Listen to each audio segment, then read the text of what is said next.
Bismillah. Un des serviteurs du sultan de Bukhara avait été banni par son maître à la suite d'une dénonciation calomnieuse. Pendant 10 ans, le pauvre homme avait erré de pays en pays. Brûlé par le feu de la nostalgie, un jour, sa patience l'abandonnant, il décida de rentrer à Bukhara. Il se mit en route en disant « La ville de Bukhara est la source de la science.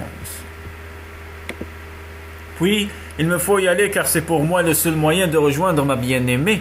Je veux la retrouver et lui dire « Me voici, rends-moi éternel, mais n'aie aucune pitié pour moi car j'aime mieux mourir à tes côtés que vivre aux côtés des autres.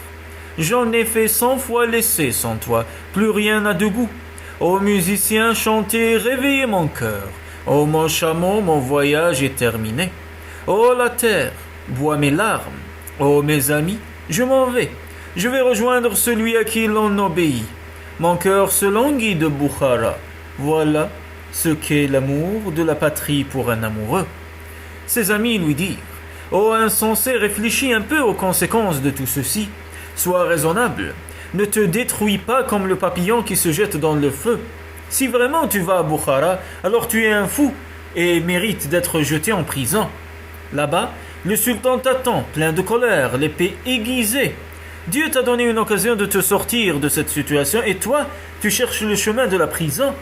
Même si le sultan avait envoyé des dizaines de soldats pour qu'ils te ramènent à Bukhara, tu aurais dû tenter de leur échapper. Mais rien de tel ne te menace. Comment se fait-il que tu te sentes ainsi lié ? » Il était sous l'emprise d'un amour secret, mais ceux qui le conseillaient ainsi ne le savaient pas. Et l'amoureux leur répondit « Taisez-vous, je n'ai que faire de vos conseils car le lien qui me tient est trop solide. Toutes vos paroles ne font que le renforcer. Aucun savant ne peut comprendre cet amour. Quand le chagrin d'amour s'installe en un lieu, aucun imam ne peut plus enseigner quoi que ce soit. N'essayez pas de m'effrayer avec vos présages de mort, car l'amoureux côtoie des milliers de morts à tout instant. Je le sais par expérience, ma vie est dans ma mort. Oh mes bons amis, tuez-moi, tuez-moi, tuez-moi. » Il ne croyait cependant pas se rendre à Bukhara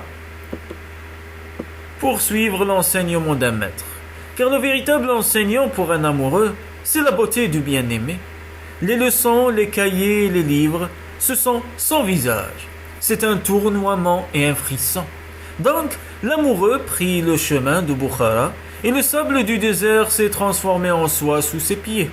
La grande rivière s'est changée en ruisseau et le désert en jardin de roses.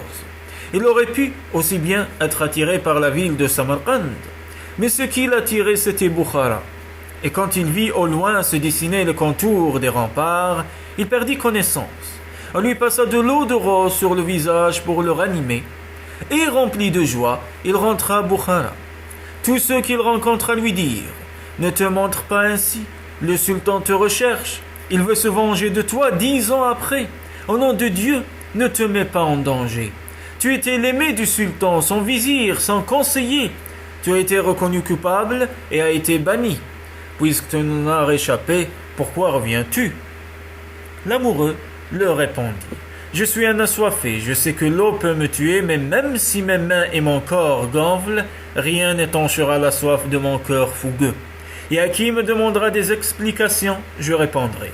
Je regrette de ne pouvoir boire l'océan. Si le sultan veut faire couler mon sang, je m'en réjouirai comme la terre se réjouit de la pluie. » Et l'amoureux alla se prosterner, les yeux remplis de larmes, devant le sultan. La populace s'assembla, curieuse de savoir si le sultan allait le pendre ou le brûler. Le sultan montra alors à ses sots ce que le temps révélera aux malheureux. Comme les papillons, ils se sont précipités vers le feu en le prenant pour la lumière. Mais le feu de l'amour n'est pas comme la flamme d'une bougie. Il est une lumière parmi les lumières.